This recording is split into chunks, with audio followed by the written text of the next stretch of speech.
पूरे देश के किसानों ने जगह जगह आंदोलन किया और अगर यहाँ मीडिया के लोग खड़े होंगे तो मेरी बात बुरा मत मानना। इस देश के मीडिया को दीपिका पादुकोण से मतलब है, इस देश के मीडिया को कंगना रनावत से मतलब है, इस देश के मीडिया को सुशांत सिंह राजपूत से मतलब है, लेकिन जो हजारों किसान भूखमरी के कारण मर रहा है उसके बारे में एक लाइन। इस देश में कोई नेशनल हाईवे बने सबसे पहले किसान की जमीन चाहिए। कोई फैक्ट्री का निर्माण हो किसान की जमीन चाहिए, किसी कॉलेज का निर्माण हो किसान की जमीन चाहिए, अस्पताल का निर्माण हो किसान की जमीन चाहिए। देश में भूखमरी आए किसान से अनाज चाहिए, लेकिन बदले में जब किसान को उसके जमीन का दाम देने की बात आती है तो मिलकर दलाली खाने का काम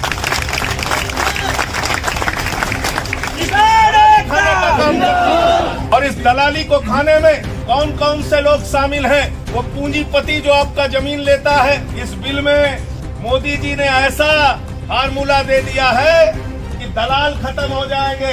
अरे मोदी जी, ये दलाल जो अधिकारी के रूप में डीएम और एसडीएम के दफ्तरों में बैठे हैं, इनको कैसे दूर करोगे? पहले दलाल तो हर जिले में मौजूद है, यही पूंजीपतियों के दलाल हैं और इनको भी छोड़ दो। जो मंत्री बैठे हुए हैं, सरकार में जो नेता बैठे हुए हैं, जो ये पूंजीपतियों के दलाल हैं, इनकी दलाली कैसे दूर करोगे? इनको बिचौलिए से कैसे हटाओगे बताओ? तो इसलिए ये जो काम आपके साथ किया गया है, जितना भी मोहित जी ने बताया, 2007 का समझौता, समान मुआवजा देने का समझौता, मुआवजा बढ़ेगा तो बढ़ा हुआ मुआवजा दिया जाएगा, इसका समझौता, और कोई मुंह जबानी समझौता नहीं, लिखित समझौता होने के बावजूद अगर आप इनको मुआवजा नहीं दे रहे हैं तो किसानों के साथ विश्वासघात कर रहे हैं, उनके पीठ में छुरा मारने का काम कर रहे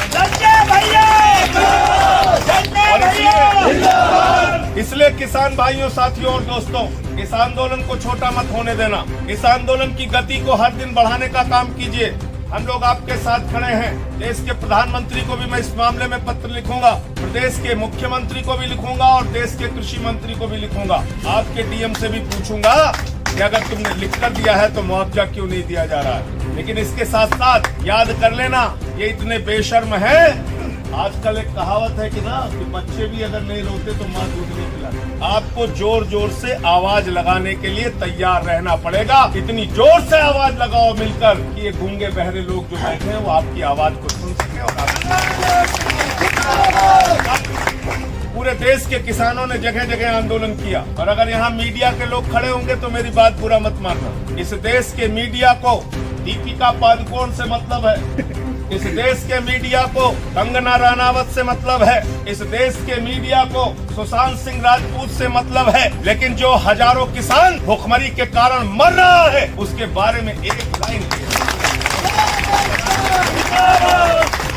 शर्म आती है तुम्हें? पूरे देश के अंदर आंदोलन हुआ, सड़कों पे कल किसान निकले, पंजाब के अंदर निकले, हरियाणा के अंदर निकले, उत्तर प्रदेश में निकले, कर्नाटक में निकले, गुजरात में निकले, केरल में निकले, हिंदुस्तान के हर हिस्से में आंदोलन हुआ। लेकिन आप क्या चला रहे हो? दीपिका पादुकोण, कंगना रनावत, रिया चक्रवर्ती, अरे निकलो, इस देश के चौथे स्तंभ हो। तुम्हारे पेट में भी रोटी इन्हीं किसानों की बदौलत पहुंची। और मैंने देश की संसद में कहा था कि प्रधानमंत्री जी किसी अहंकार में मत रहना। चाय पिलाने आ गए थे दूसरे दिन जब मैं धरने पर बैठा था। बोले साहब चाय पी लीजिए, उपसभापति जी का दिल बहुत बड़ा हो गया, वो आपको चाय पिलाने आए। मैंने कहा मैं चाय की लड़ाई नहीं लड़ रहा हूँ, किसानों के चावल के दाम की लड़ाई लड़ रहा हूँ। चाय की लड़ाई मैं नहीं लड़ रहा, किसान को उसके फसल का दाम चाहिए, मैं इस बात की लड़ाई लड़ रहा। और मैंने आदर पूर्वक उनकी चाय वापस कर दी। चाय पिलाकर बेवकूफ बनाने का धंधा बंद कीजिए मोदी जी। 6 साल हो गया आपने किसानों को ठगने का काम। क्या वादा किया था आपने 2014 में? किसानों से रैलियां कर करके पूरे देश में वादा किया था C2 के ऊपर फसल का 50% मुनाफा दिया जाएगा। गलत तो नहीं कह रहा हूँ?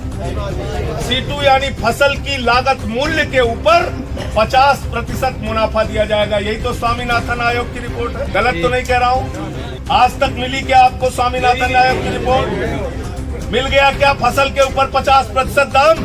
और आज क्या कहते हैं? कहते हैं मोदी जी ने कह दिया, यकीन कर लो आपको एमएसपी मिलेगी। अरे मोदी जी ने तो कहा था हर खाते में 15 लाख आएगा, आज तक नहीं आया। मोदी जी ने तो कहा था 2 करोड़ नौजवानों को रोजगार मिलेगा, 10 करोड़ बेरोजगारों की फौज हिंदुस्तान में खड़ी कर दी। मोदी जी ने तो कहा था जीएसटी से देश की तकदीर बदल जाएगी, 1 नेशन 1 टैक्स होगा, आज तक राज्यों का शेयर नहीं मिला। मोदी जी ने तो कहा था नोटबंदी से आतंकवाद खत्म हो जाएगा, नहीं खत्म हुआ। नोटबंदी से काला धन आएगा, नहीं आया। नोटबंदी के अलावा भी वादा किया था कि लाखों करोड़ रुपया काला धन हम विदेशों से लाएंगे और हर आदमी के खाते में कितना जमा कर देंगे, सबको याद है, कोई भूला नहीं।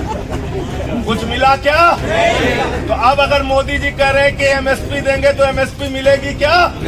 जोर से बोलिए, नहीं मिलेगी। झूठ बोलने का काम कर रहे हैं। कह रहे हैं एमएसपी देंगे, न्यूनतम समर्थन मूल्य देंगे। मैंने तीनों बिल रात में आंख फोड़ फोड़ के पढ़ा, भैया कहाँ लिखा है एमएसपी, कहाँ लिखा है? तीनों बिल में कहीं नहीं मिला एमएसपी, कहीं नहीं लिखा न्यूनतम समर्थन मूल्य। तो अगर आपको कोई पूंजीपति न्यूनतम समर्थन मूल्य नहीं देगा, एमएसपी नहीं देगा, आप न्यायालय में जाओगे, आप क्या कहोगे? जज साहब, मोदी जी ने बहुत अच्छा भाषण दिया था, हमको एमएसपी दीजिए। जज साहब कहेंगे बिल में नहीं लिखा, इसको लो और भागो यहाँ से। तो समझ में आ गई। और दूसरी बात क्या लिखा है बिल में? उन्होंने लिखा है असीमित भंडारण की छूट होगी। युद्ध और महामारी को छोड़कर कोई भी पूंजीपति आपके अनाज को, आपके फल सब्जियों को, आपके चावल दाल को असीमित भंडारण कर सकता है। ये कानून में लिख दिया गया। यानी जमाखोरी अब हिंदुस्तान में लीगल हो गई, लीगल, कानूनी रूप से वैध हो गई।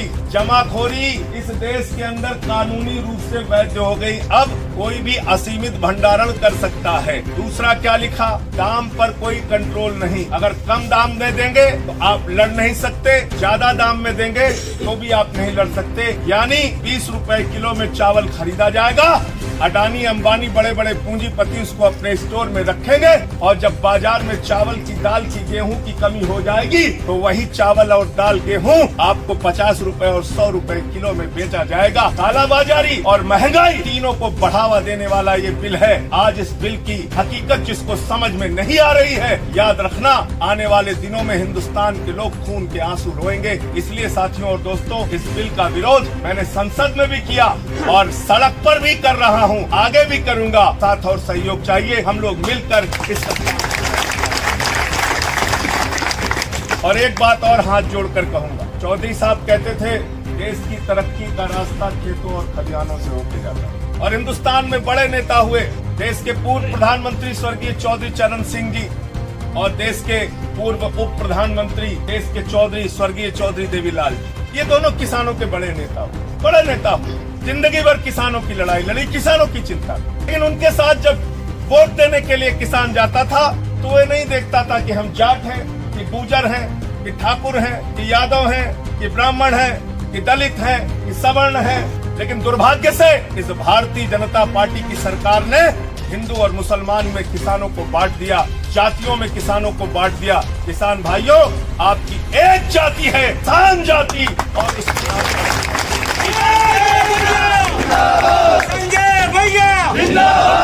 कोई अगड़ा पिछड़ा दलित सवर्ण हिंदू मुसलमान नहीं, किसान हमारी जाति है। जो किसानों के हक में काम करेगा वो देश की सत्ता पर राज करेगा। किसानों के हक में काम नहीं करेगा उसका कालर पकड़ के हम सत्ता से नीचे फेंकने का काम करेंगे। इन्हीं शब्दों के साथ, इन्हीं बातों के साथ फिर से एक बार विश्वास दिलाते